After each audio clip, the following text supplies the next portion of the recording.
Menjatuhkan pidana kepada terdakwa dengan pidana penjara selama 6 tahun dan 9 bulan dan denda sebesar 1 miliar rupiah.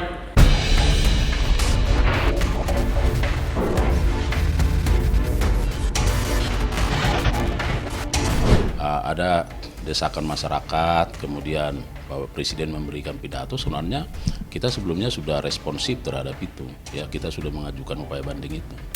Menerima permintaan banding dari terdakwa maupun penasihat hukum terdakwa dan juga penuntut umum. Menjatuhkan pidana kepada ia terdakwa Hakim Muiz dengan pidana penjara selama 20 tahun. Menghukum terdakwa untuk membayar uang pengganti kerugian keuangan negara sebesar 420 miliar rupiah.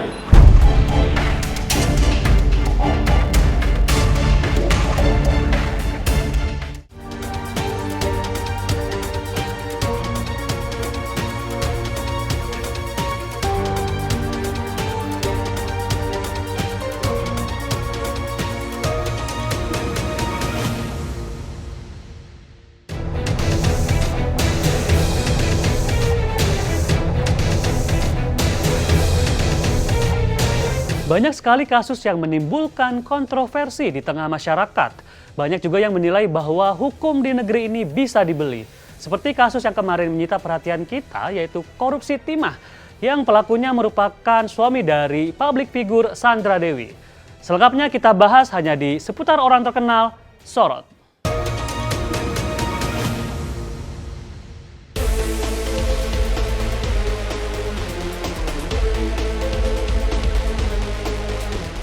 Bagai petir menyambar di siang bolong, penangkapan Harvey Muiz karena kasus korupsi membuat kaget masyarakat. Apalagi total kerugian negara mencapai 300 triliun rupiah. Pro dan kontra pun bermunculan setelah putusan pada pengadilan tingkat pertama, Harvey dituntut 6,5 tahun penjara. Hal ini pun menjadi buah bibir masyarakat karena dianggap terlalu rendah dan tidak sebanding dengan kerugian negara akibat praktik hasil korupsi yang ia lakukan. Korupsi timah telah mengundang perhatian publik dengan intensitas yang luar biasa. Hampir rampung 1 tahun kasus ini menyita perhatian publik saat putusan di sidang pertama sudah membuat banyak kekecewaan masyarakat. Mulai dari sosok terkenal yang ikut terseret hingga putusan hakim yang dinilai tidak logis. Menjatuhkan pidana kepada terdakwa dengan pidana penjara selama 6 tahun dan 6 bulan dan denda sebesar 1 miliar rupiah.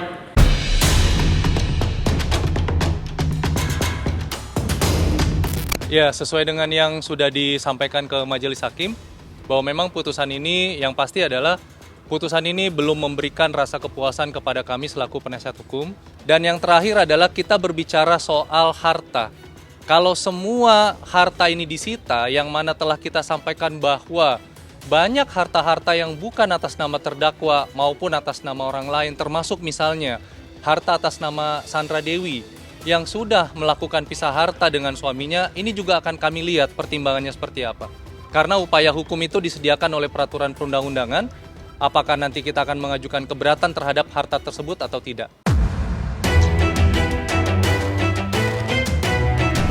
Senyum sumringah terpancar dari wajah tampan sang terpidana korupsi beserta keluarga saat putusan dibacakan.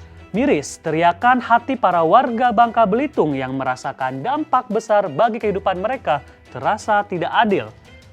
Lalu, apa kata masyarakat Indonesia mengenai hal ini?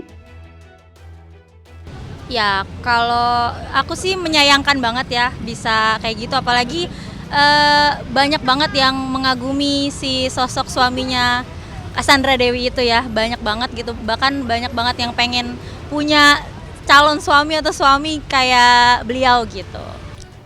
Menurut saya pribadi ini sangat disayangkan ya. Uang sebesar 271 triliun itu kan nominalnya nggak kecil kan. Itu bisa aja dengan nominal segitu tuh kita bisa membangun beberapa pendidikan yang di daerah terpencil di Indonesia. Terus beberapa pembangunan yang istilahnya jalanan-jalanan Jakarta, jalanan sebagaian di daerah kecil itu pasti banyak yang rusak kan. Itu lebih baiknya disalurkan ke, maksudnya seperti itulah ya, kayak gitu. Menurut saya sangat disayangkan lagi mengenai kasus ini, apalagi itu nominalnya gede banget ya kan, 271 triliun. Sangat disayangkan dan saya harap pemerintah bisa menangani kasus ini dengan sebaik-baiknya tanpa ada ditutup-tutupi sama masyarakat. 741 triliun itu cukup banyak banget ya. Mungkin bisa buat pendidikan atau meratakan wilayah-wilayah yang seperti desa-desa itu mungkin berguna banget. Soalnya 741 triliun tuh kayak miliar aja udah banyak banget, apalagi 741 triliun.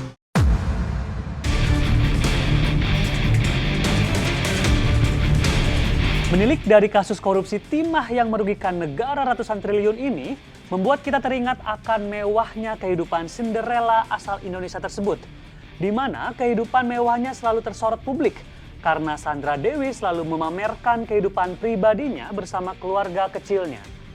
Seperti yang kita ketahui, Harvey adalah suami dari pesinetron Sandra Dewi. Harvey menikah dengannya pada November 2016 lalu. Pernikahan yang saat itu sukses membuat iri banyak orang karena pesta pernikahannya dilangsungkan di Disneyland Tokyo, Jepang.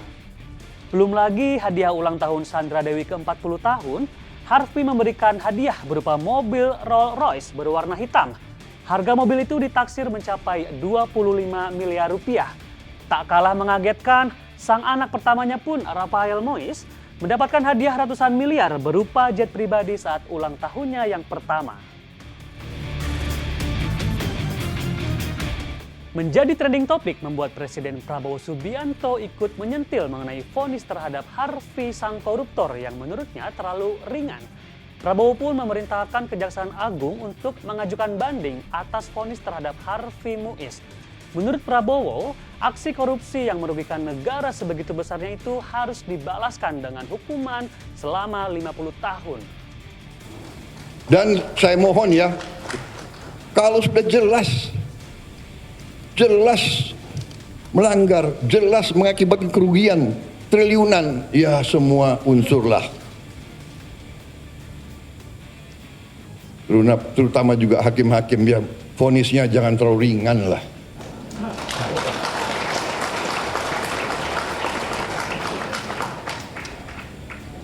Nanti dibilang Prabowo nggak ngerti hukum lagi. Tapi rakyat pun ngerti, rakyat di pinggir jalan ngerti.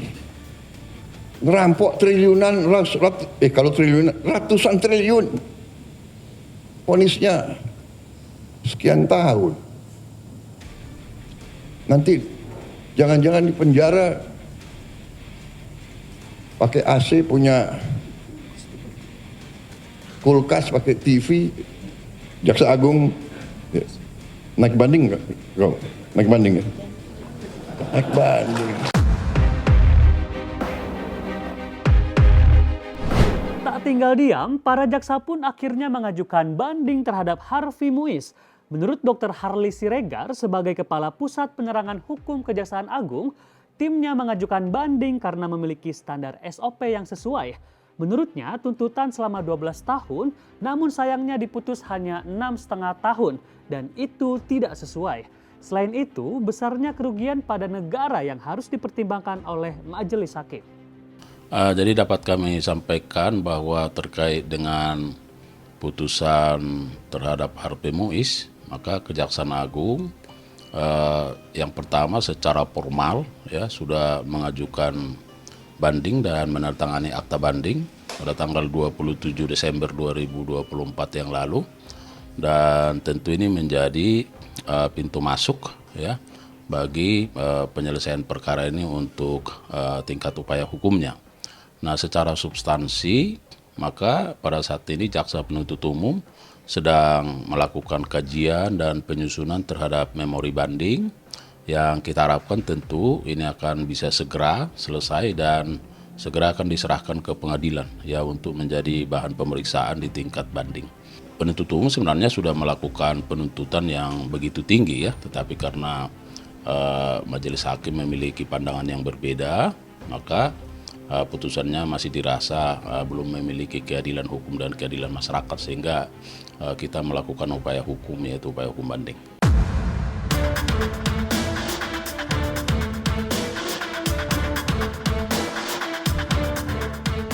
Akhirnya, 13 Februari 2025, Pengadilan Tinggi menjatuhkan vonis jauh lebih berat terhadap Harvey Muiz, seorang terdakwa kasus korupsi tata niaga di PT Timah, dibandingkan putusan Pengadilan Tindak Pidana Korupsi yang sebelumnya hanya memvonis 6,5 tahun penjara, lalu Pengadilan Tinggi memvonis 20 tahun penjara.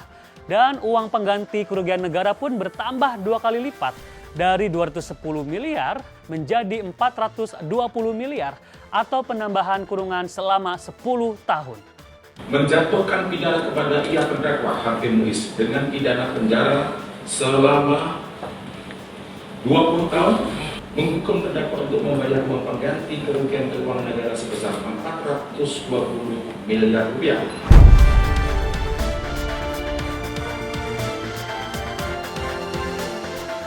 Putusan Pengadilan Jakarta Pusat itu sebenarnya sependapat hakimnya dengan pengadilan banding itu sependapat, kecuali tentang pidana yang dijatuhkan ya dan kerugian yang dinikmati oleh terdakwa, sehingga terdakwa Abdul Muiz itu dijatuhi pidana selama 20 tahun, kemudian denda 1 miliar, subsidiar 8 bulan kurungan, uang pengganti 420 miliar, kalau tidak dibayar subsidiarnya 10 tahun.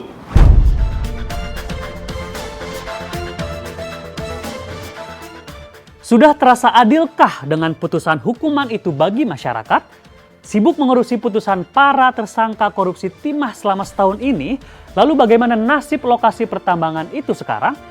Terlihat jelas dampak itu nyata. Nuansa asri yang indah di Pulau Bangka, Belitung menjadi tanah tandus yang ditinggalkan dan tak dapat lagi menjadi ladang mata pencaharian masyarakat setempat. Ada pepatah, di balik setiap kesuksesan terdapat berbagai ujian yang harus dihadapi, mencerminkan bahwa meskipun seseorang memiliki pencapaian, tantangan ataupun keahlian, itu dapat memunculkan suatu kontroversi untuk menguji integritas dan kredibilitas mereka. Di dalam dunia yang penuh skandal dan juga ketidakpastian ini, semoga kasus ini bisa memberikan pelajaran bagi kita semua bahwa kemewahan dan juga bergelimangnya harta tidak dapat menentukan kebahagiaan seseorang. Saya Dika Prian pamit, jangan lupa saksikan Sorot setiap Senin dan Kamis jam 8 malam hanya di YouTube Star Pro Indonesia.